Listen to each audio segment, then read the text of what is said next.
Selamat malam. Assalamualaikum warahmatullahi wabarakatuh. Selamat berjumpa kembali kawan-kawan di seluruh tanah air. Kali ini ngopi Rabu malam ke 161 yang membincang cerpen karya A.A. Nafis atau Ali Akbar Nafis yang berjudul Robohnya Surau Kami. Kebetulan saat ini saya sebagai pemantik dan akan sedikit memberikan gambaran tentang cerpen ini, dan meskipun sudah banyak dibahas oleh kawan-kawan di tempat lain, di komunitas lain, saya berasa bahwa ini merupakan cerpen yang evergreen, cerpen yang tak lekang, yang timeless kalau menurut anak milenial itu. Maka saya mencoba untuk sedikit memberikan ulasan dan nanti akan kita bicarakan bersama. Semoga ada manfaat yang bisa kita ambil. Mari kita apresiasi.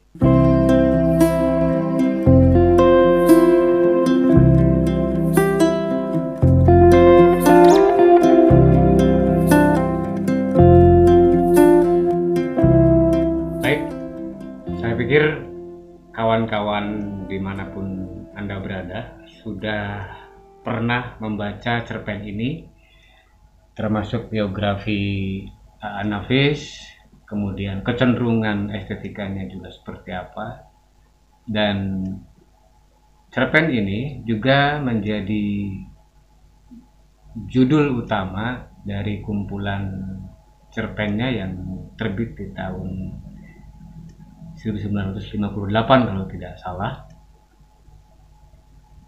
dan kemudian berganti penerbit sampai terakhir Gramedia Pustaka Utama, dan itu dicetak juga berkali-kali.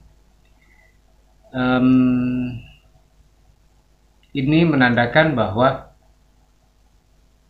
karya A.A. Nafis yang demikian tua, bukan A.A. Nafisnya, tapi karyanya yang terbilang tidak muda lagi, tetapi masih bisa diterima khalayak dan menyimpan nilai-nilai yang sampai hari ini masih bisa dibaca ulang. Saya mulai dari pesan dari robohnya surau kami itu kan sebenarnya sangat sederhana gitu kan. Di masa itu, dan saya pikir di beberapa tempat pada hari ini pun masih mengalami peristiwa yang hampir mirip. Banyak orang berpikir bahwa urusan akhirat jauh lebih penting daripada urusan dunia. Cuma bedanya di masa lalu dalam cerpen ini itu tidak dijelaskan oleh A.A. Nafis situasi macam apa yang berlangsung, karena logikanya sederhana. Seseorang yang kemudian meyakini bahwa ibadahnya jauh lebih penting daripada kerjanya, itu ditentukan oleh banyak hal. Artinya begini, seseorang yang hanya mendapat pendidikan agama misalnya, entah pondok pesantren ataupun yang jauh lebih khusus daripada itu, ini ada gap di masa lalu dengan hari ini agak berbeda gitu kan. Artinya ada transformasi nilai yang semakin berubah hari ini. Yang saya justru pertanyakan kepada A.A. Nafis adalah bagaimana seseorang yang taat beribadah itu memahami keyakinan, kepercayaan, dan apa yang termaktub di dalam ketentuan agamanya itu sendiri. Toh di dalam Al-Quran, saya pikir sudah banyak dijelaskan bagaimana hubungan manusia dengan Tuhan, bagaimana hubungan manusia dengan manusia atau dengan yang lain. Artinya manusia ditakdirkan untuk hidup itu tidak semata-mata untuk menyembah Tuhan, karena sampai hari ini pun Tuhan tidak butuh untuk disembah. Yang butuh menyembah itu umatnya, makhluknya. Maka apa yang jadi pertanyaan saya pikir ini relate dengan situasi hari ini, karena tidak seluruh orang beragama mengabaikan ilmu pengetahuan yang lain. Tidak seluruh orang beragama tidak membaca ketentuan di dalam agamanya itu secara separuh-separuh. Ada yang utuh. Artinya kalau yang digambarkan oleh A.A. Nafis bahwa kecenderungan orang yang ada di dalam ruang hisab itu semuanya menyembah Tuhan, maka muncullah pertanyaan saya tadi, seberapa jauh, seberapa dalam mereka mempelajari agama. Artinya di dalam Quran, dalam hadis, di dalam sunnah dan pendukung yang lain itu sudah banyak dijelaskan bagaimana membangun relasi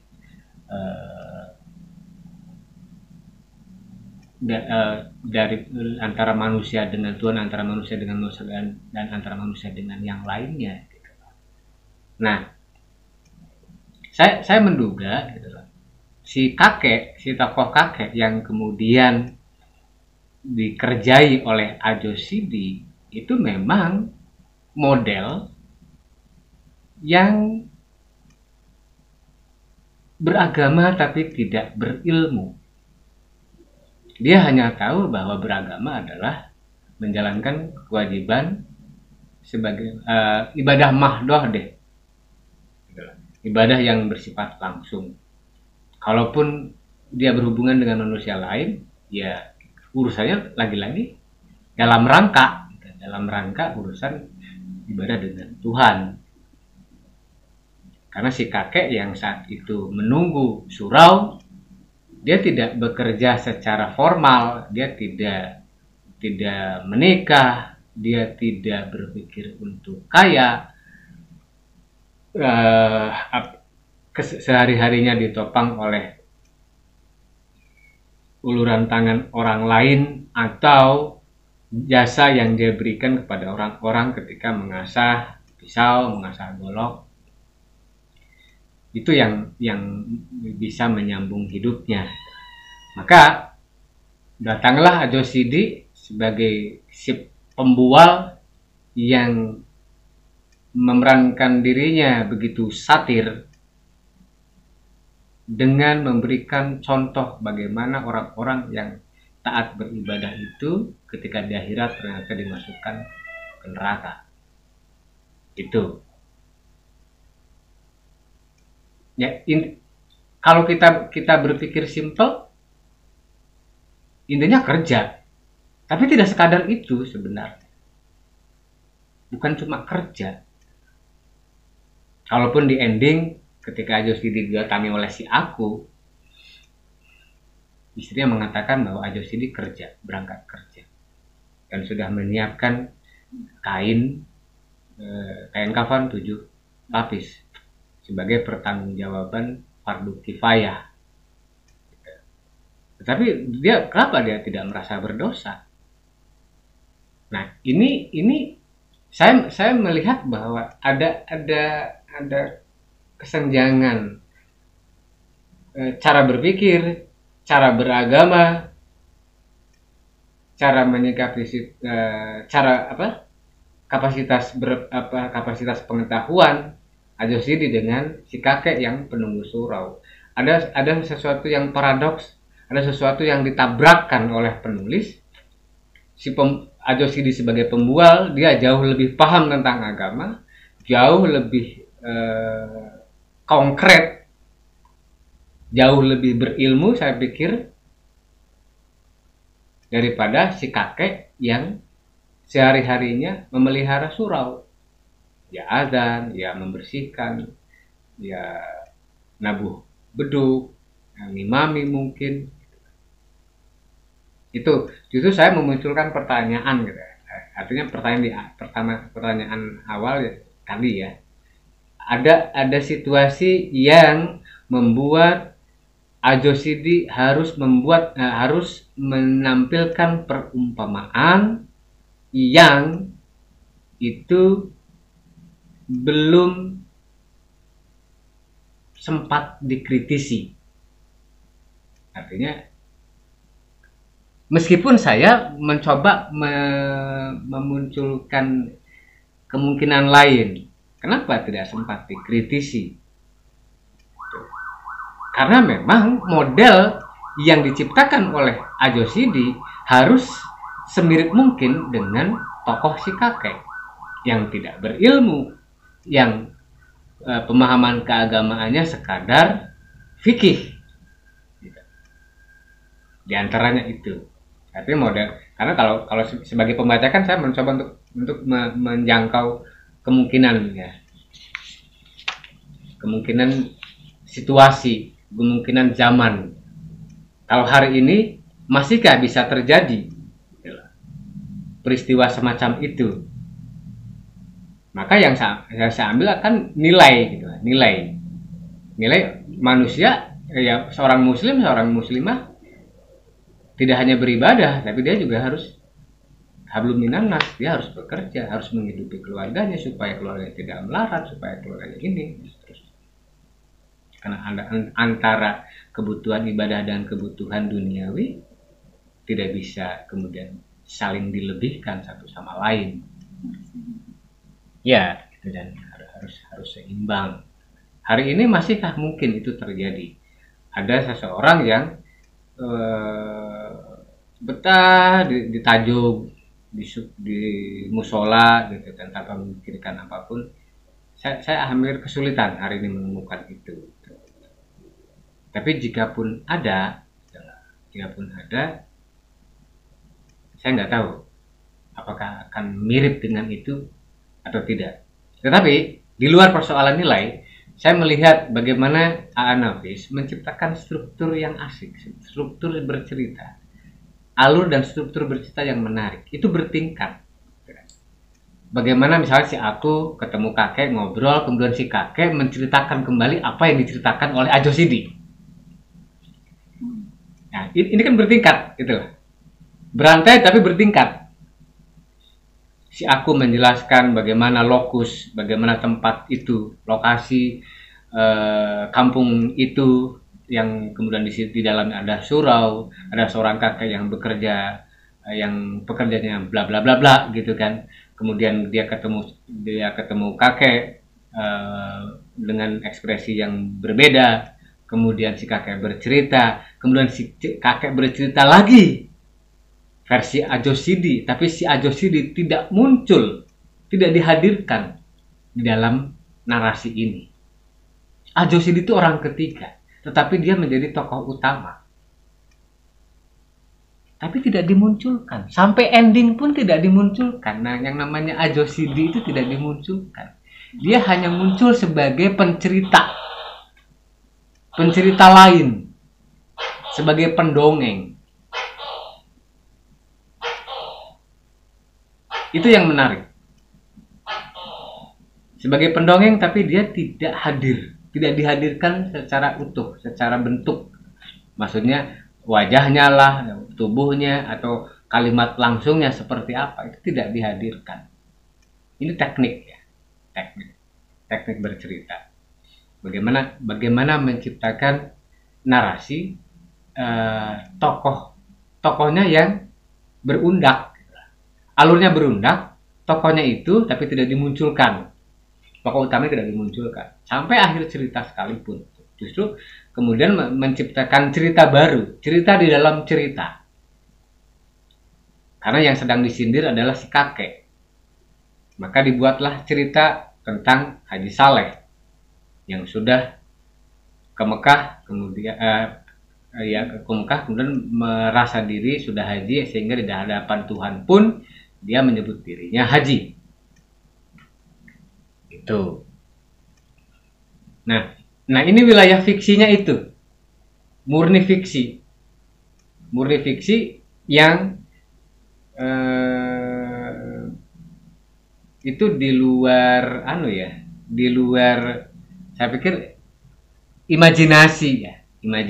Bagaimana mungkin gitu seorang yang sudah dimasukkan neraka kemudian menghimpun massa demo kepada Tuhan gitu. Mereka memprotes keputusan Tuhan, barangkali Tuhan lupa, Tuhan silap atas keputusan memasukkan mereka ke dalam neraka.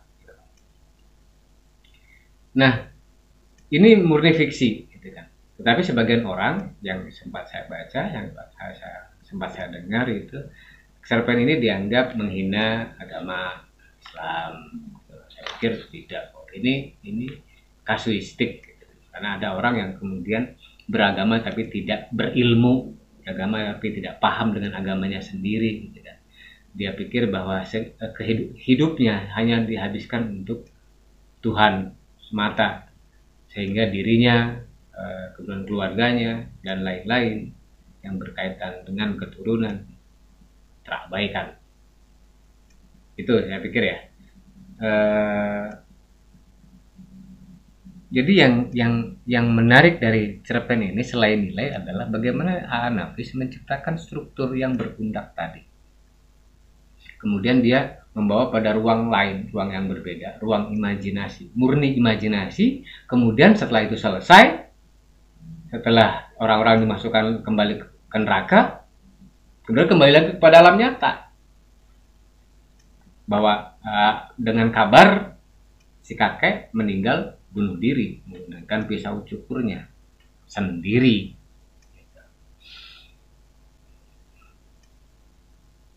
Itu yang bisa saya tawarkan ke teman-teman. Silakan. Ya, saat membaca cerpen ini, Robohnya Surau Kami, saya teringat ceramahnya Ustadz Hanan yang bilang suatu ketika tuh ada seorang penjaga masjid sama seperti ini. Terus dia tuh menyebutkan apa yang sudah dia lakukan. Kayak, saya udah membangun masjid ini, saya udah menjaga kebersihannya, saya juga udah ngurus anak-anak di sini untuk ngaji. Nah, saat dia mengucapkan itu, satu persatu kebaikan di masa lalunya itu terhapus. Dan akhirnya dia ya sama sih, ya, seperti yang diceritakan apa di sini pokoknya tuh masuk neraka.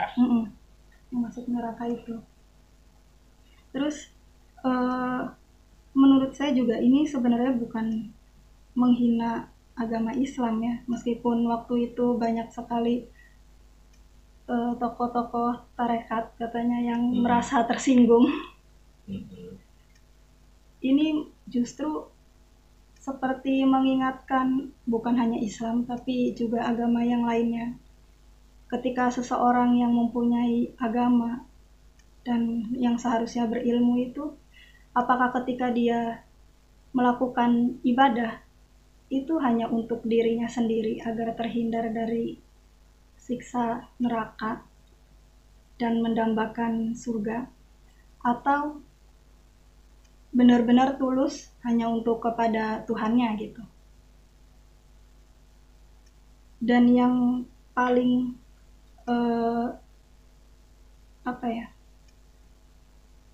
mendasar menurutku, bagaimana kita di sini tuh seolah ingin menyampaikan bagaimana kita harus ya tadi seperti tadi, apakah kita itu ketika beribadah untuk diri kita sendiri atau benar-benar untuk Tuhan gitu. Jangan sampai menjadi orang yang narsis mungkin ya, menyebut-nyebutkan bahwa dia lebih baik dari orang lain, merasa lebih suci, merasa paling benar agamanya gitu. Ya kalau untuk ditarik pada saat ini mungkin banyaknya kasus-kasus penistaan agama itu, Mas. Kan agama tidak perlu dibela, Tuhan juga tidak perlu dibela. Jadi sebenarnya apa yang dinistakan, apa yang dimaksud dengan dinistakan itu mungkin hanya merasa tersinggung mengenai ideologi agamanya, mengenai apa yang dia yakini, tapi tidak dalam itu. Ya seperti itu sih. Ya, kalau ria, pamrih, amalan langsung hilang. Kalau penistaan itu kan biasanya dilakukan oleh penganut agama lain kepada agama yang lainnya. Seorang penganut agama kepada agama lain, gitu, biasanya. Bukan kepada agamanya sendiri. Kalau kasus penistaan, biasanya begitu. Coba gini, ini kalau mau kita bicarakan nilainya lagi gitu. Sepintas saat itu saya lagi-lagi menduga bahwa saat itu memang kecenderungannya demikian gitu. Orang berlomba-lomba untuk beribadah kepada Tuhan dan mengabaikan banyak hal yang bersifat duniawi. Dan justru itu kesalahannya. Artinya beragama tanpa ilmu juga akan nabrak-nabrak, akan menanggung risiko banyak hal. Cuma ini agak rumit ya, karena akan menjadi debatable masing-masing. Misalnya seseorang yang punya keyakinan tertentu karena dia diajari oleh gurunya demikian, maka dia meyakini beragama ya harusnya begini, harusnya begitu, misalnya entah torekot, entah apa dan seterusnya. Ya saya pikir ini bukan konsumsi bagi orang-orang yang demikian. Ini konsumsi pembaca yang melihat fenomena bahwa ada peristiwa semacam itu, ada peristiwa orang yang tidak menuntut ilmu, tidak belajar memahami agamanya, tetapi dia merasa benar dengan apa yang dikerjakannya.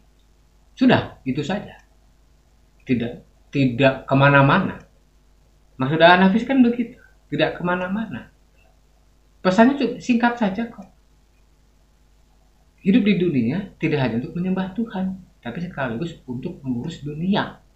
Cuma itu. Kalau mau dibikin simpel pesan moral ya, pesan moral dari cerpen Robohnya Surau Kami itu. Termasuk hari ini, apakah misalnya takmir masjid yang ada kepengurusannya dan sebagainya, benar-benarkah mereka mengurus masjid? Saya tidak yakin juga. Hari ini orang berlomba-lomba membangun masjid, tapi bagaimana cara memakmurkannya? Bingung, repot. Itulah problem hari ini. Saya pikir ini bisa menginspirasi untuk cerpen yang mirip dengan ini, tetapi dengan konteks yang kekinian. Misalnya ada seorang haji yang karena banyak hartanya dia membangun masjid terus di mana-mana gitu kan, dan membayar orang untuk mengurusnya, entah ngimami, entah khotbah Jumat, entah imam sholat Jumat misalnya, entah jadi satpamnya, jadi punya masjid di mana-mana dan membayar orang untuk mengurus. Ini juga persoalan saya pikir, karena dalam kenyataannya ada. Jadi yang dimaksud dengan memakmurkan masjid itu apa? Apakah dengan cara membangun sebanyak-banyaknya masjid, membayar orang untuk mengurusnya. Nah, yang disebut makmur itu sendiri apa? Debatable. Apakah hanya karena ada imamnya, hanya karena ada tukang sapunya, hanya karena ada satpamnya itu sudah dikatakan memakmurkan? Belum lagi ada masjid yang seolah menjadi hak milik salah satu mantan pengurus DKM misalnya. Ada yang begitu.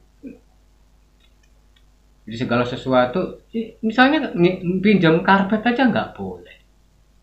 Nah, masjid itu untuk apa sih sebenarnya? Hanya untuk digunakan untuk ibadah di tempat itu. Sementara misalnya karpet yang tersisa masih bisa dipinjamkan oleh warga, dipinjamkan kepada warga, dipinjam oleh warga, itu tidak bisa dikeluarkan. Dan itu kejadian nyata. Ada orang yang merasa menghak terhadap masjid. Nah, apakah itu memakmurkan? Meskipun sudah haji berkali-kali, saya nggak yakin. Haji itu bukan jaminan seseorang menjadi soleh. Apalagi dalam sebuah situasi masyarakat yang tidak memiliki akar kesolehan, akar kesolehan agama, kesolehan religiusitas maupun kesolehan sosial.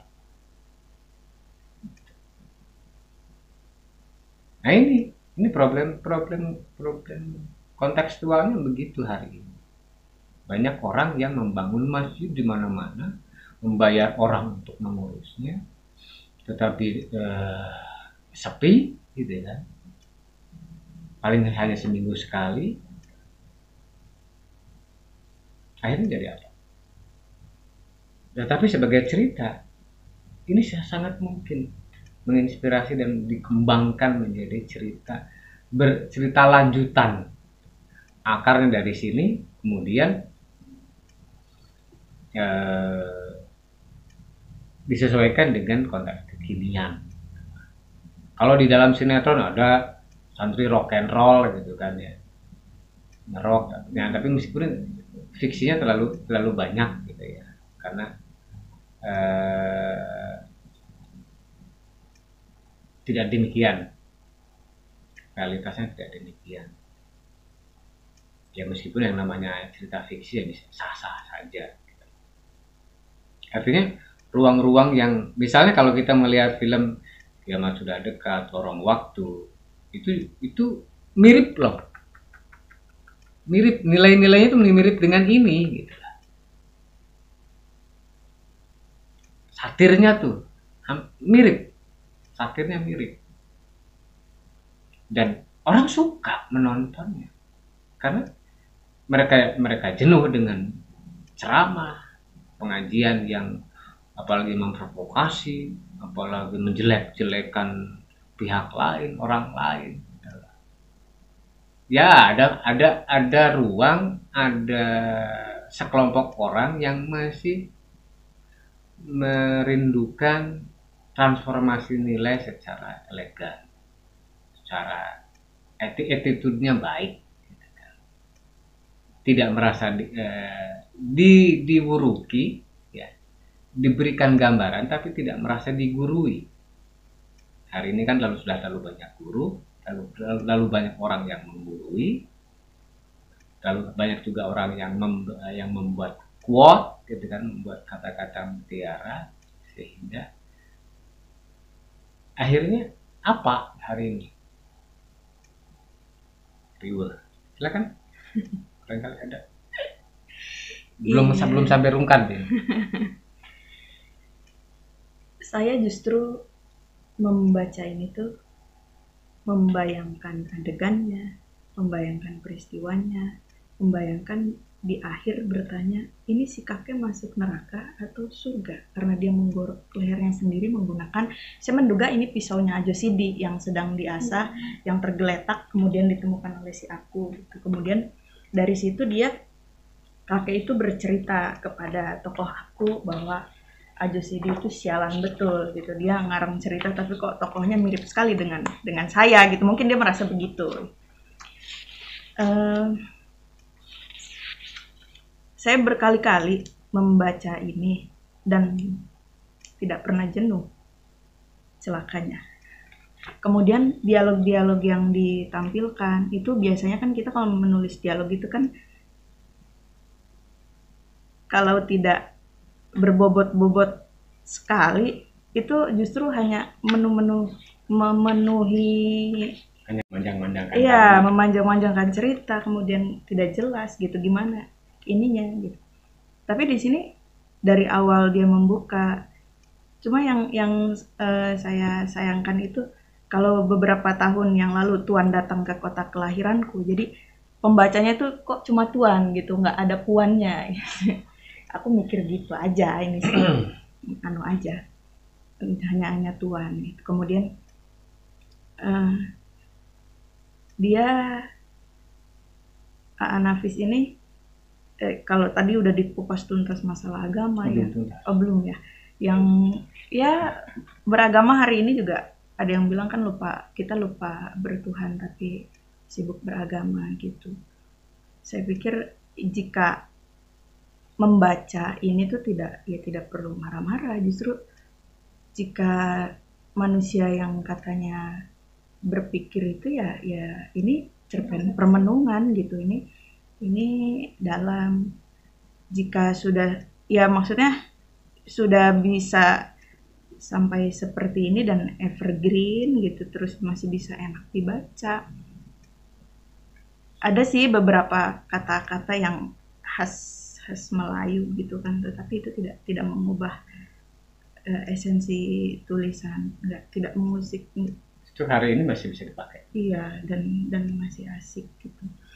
Jadi saya sih dari segi teknik Nafis bercerita, dia gamblang, kemudian tidak ada satu adegan yang lewat gitu loh. Dari aku menjelaskan lokusnya, kemudian ada suraunya, terus nanti ada si kakek penjaga, kakek ini begini gitu. Terus ketika biasanya si kakek ini tuh seneng kalau misalnya kedatangan si aku, karena dia akan ngasih uang gitu loh, akunya tuh akan ngasih uang. Tapi tiba-tiba di hari itu si kakek sedih, melamun, durja, kalau di sini bilangnya durja, bukan muram durja ya gitu, kayak muram durja tapi durja. Terus juga dia memberikan belas, bukan nggak ada kasihannya, belas gitu ya. Kakek ini kemudian ya cerita soal Ajusi yang pembual, tetapi sudah dijelaskan juga di sebelumnya gitu oleh si aku. Jadi ada saja orang sekitar kampungku yang cocok dengan watak pelaku ceritanya gitu. Jadi ya mencocok-cocokkan diri juga gitu, entah gimana gitu. Nah, ini kalau kita pahami pembual itu kan pembohong. Dalam konteks Minang atau konteks Melayu, saya pikir agak berbeda. Pembual itu orang yang suka banyak bicara. Nah, itu artinya ini juga harus dulu, harus disamakan persepsinya gitu. Karena ini pembual dalam pengertian yang biasa kita kenal atau kita yakini adalah pembohong. Tetapi dalam perspektif Nafis, saya pikir adalah orang yang banyak bicara, orang yang banyak memainkan kata-kata. Iya. Gitu kan. Dia terampil ya gitu kan. Pinter bicara. Kemudian kalau saya boleh menanggapi tadi, masuk neraka atau surga sih kan kayak jelas-jelas dia bunuh diri kok. Atau tidak diantaranya. Dan oleh alat cukurnya sendiri, bukan oleh alatnya Ajoshi. Iya, oleh alat cukurnya gitu. Tapi kan di situ ada kalau iya pertanyaannya masuk surga atau neraka? Bunuh diri di mana-mana nggak diterima langit dan bumi. Terus amalan sampai dia sebelumnya gitu yang dia aja ngambang. Gitu ya. Ruhnya aja ngambang. Langit tidak menerima, bumi tidak menerima. Ngambang. Iya. Gentayangan lah istilahnya kalau sampai kiamat itu ya? Iya, sampai kiamat. Yang pelaku bunuh diri itu begitu. Nah, itu kan Nafis membuat dia ada dua hal gitu loh. Dua hal. Yang masuk neraka adalah yang seperti kakek. Iya. Diperankan oleh Haji Saleh. Kemudian si kakek double masuk nerakanya karena dia bunuh diri gitu. Iya. Double neraka dia itu gitu. Ya, karena bunuh diri itu gitu loh. Karena cerita daripada dia kemudian nanti mati baik-baik tetap masuk neraka gitu kan. Sebagaimana Haji Saleh, lebih baik mempercepat gitu lah. Toh sama-sama masuk neraka dengan apa yang dipilihnya. Itulah contoh konkret beragama tapi tidak berilmu. Iya, itu. Konkret artinya gitu. Kakek sendiri juga kan batinnya kosong, tidak sih begitu? Atau dia sendiri tidak memiliki teman bicara gitu, akhirnya membayangkan sendiri gitu apa yang dikatakan aja sih dia akhirnya siapa saja yang tidak mencari teman bicara ya, tidak belajar, tidak menuntut ilmu, akan bunuh diri seperti kakek. Iya. Seperti kakek pengasas. Tapi ini cuma model aja gitu. Siapa saja yang memencilkan diri gitu kan, dia tidak mengekspresikan secara wajar gitu kan. Ada kemungkinan langkah-langkah yang ditempuh seperti itu. Iya, frustasi. Ini kan akarnya dari tidak berilmu. Lebih kecenderungan kuatnya tidak berilmu. Karena kalau berilmu, dia akan baca seluruh ketentuan dalam agama. Tidak cuma fikih, tidak cuma ibadah langsung. Iya, betul. Nah, kenapa Josidi membuat bualan semacam itu?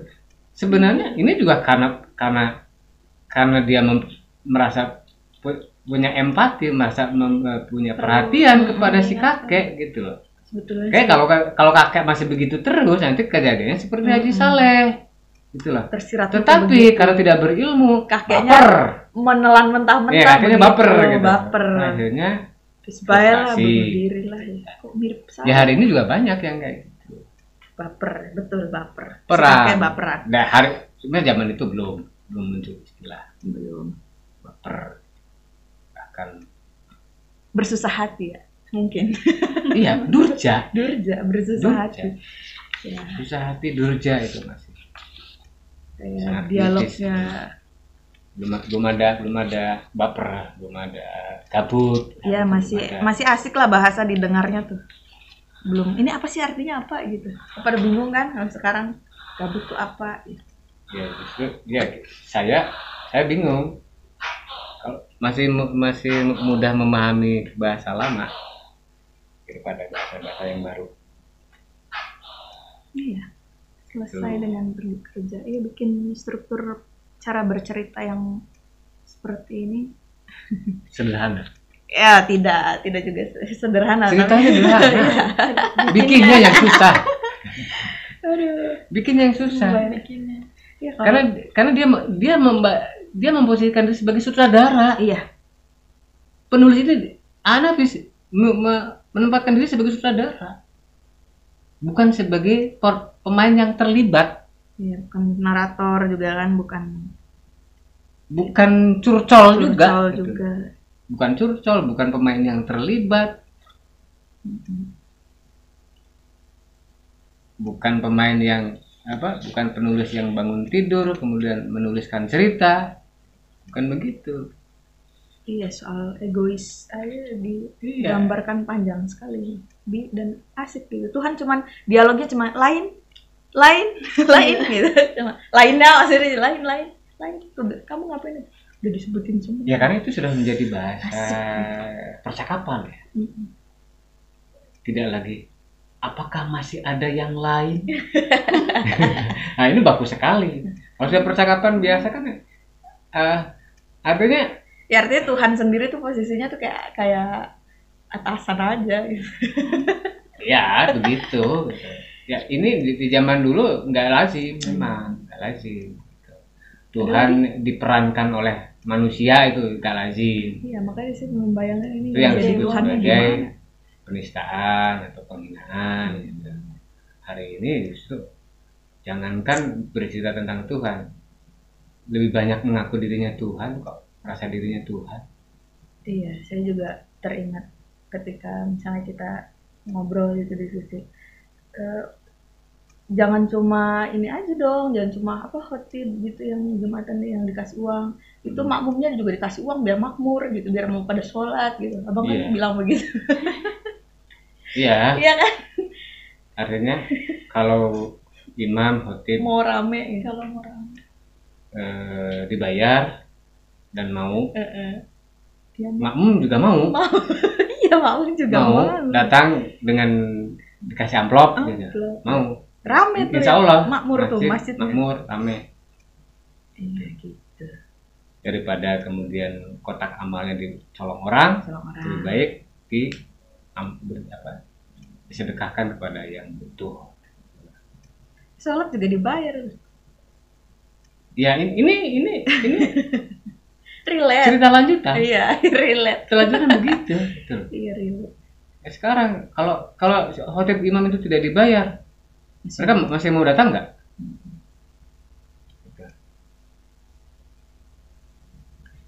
Tapi ada yang di desa-desa sih katanya masih mungkin nggak ada. Ini yang bukan kayak persoalan gitu. desa dan kota, Bukan ya? persoalan kesadaran personal. Manusianya ya. Artinya justru ketika misalnya gitu loh, dia punya keikhlasan, ya dia nggak mau dibayar. Kalau punya keikhlasan,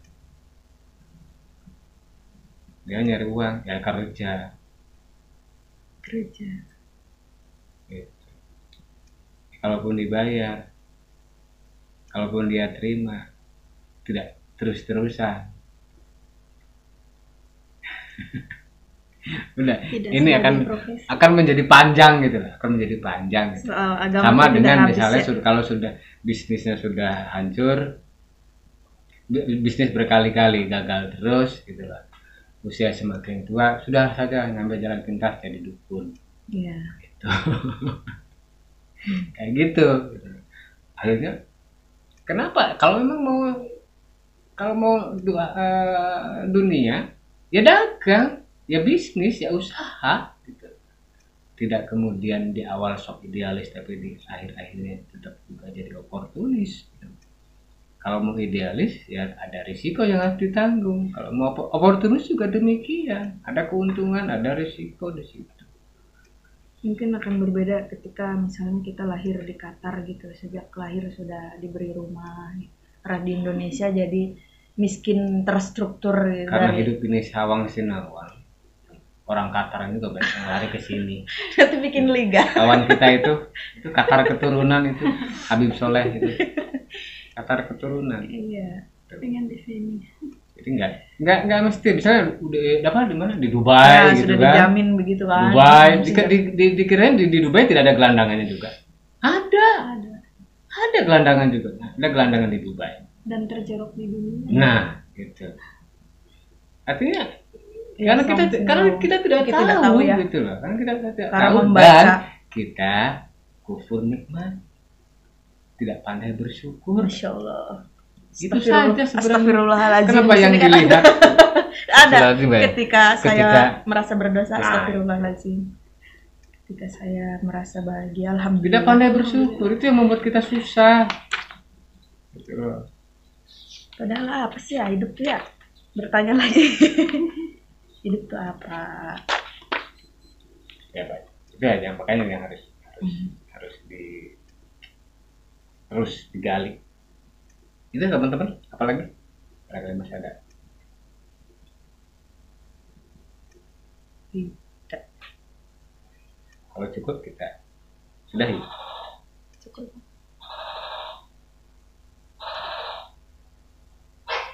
Ini menarik sekali ya. Bagaimana Anda bisa menempatkan Ajo City Tanpa memunculkan tanpa orangnya. muncul. Sama sekali. Cuma istrinya ya. Istrinya cuma satu kalimat. Nah itu juga kan tokoh yang seperti itu tuh cuma satu kalimat itu, tapi kok kalau itu Penting. dibuang tuh Proporsinya. iya jadi tepat tuh. Jadi menempatkan tokoh sesuai peruntukan, sesuai dengan kebutuhan. Ya, artinya dari awal sampai akhir tuh berkesinambungan, enak. Banyak ada lebih dari 3 nama. Tapi Iya. orang tidak bingung. Iya, tokohnya banyak gitu kan. Ini Bukan beda. tokoh, banyak nama Nama. lebih dari 3. Tapi pembaca tidak bingung. Karena sejak awal sudah dijelaskan tokoh itu identifikasi tokoh, identifikasi karakter si kakek aja Sidi gimana, si aku yang paling aman, yang cuman menerima cerita dari kakek, iya. kemudian menceritakan aja Sidi. Ya teknik. Ini soal teknik, ini yang yang tidak sabar, yang berat, tidak sabar, agak sulit untuk ditiru, tapi bisa, pikir bisa. Gitu. Demikian ya. Jadi kakek perlu dikirimi Al-Fatihah? Kan tokoh fiktif saya pikir tidak perlu ya. Tokoh fiktif, kalaupun ada kita juga tidak mengenalnya. Iya, akhirnya bunuh diri. Cukup ya? Cukup. Oke. Itulah kawan-kawan di seluruh tanah air, perbincangan kami membahas cerpen robohnya surau kami karya Nafis. Semoga ada manfaat yang bisa diapresiasi ya. Insya Allah kami akan hadir di kesempatan mendatang. Semoga tidak ada halangan. Mohon maaf jika banyak kekurangan dan kesalahan. Terima kasih sekali lagi. Selamat malam. Wassalamualaikum warahmatullahi wabarakatuh. Waalaikumsalam.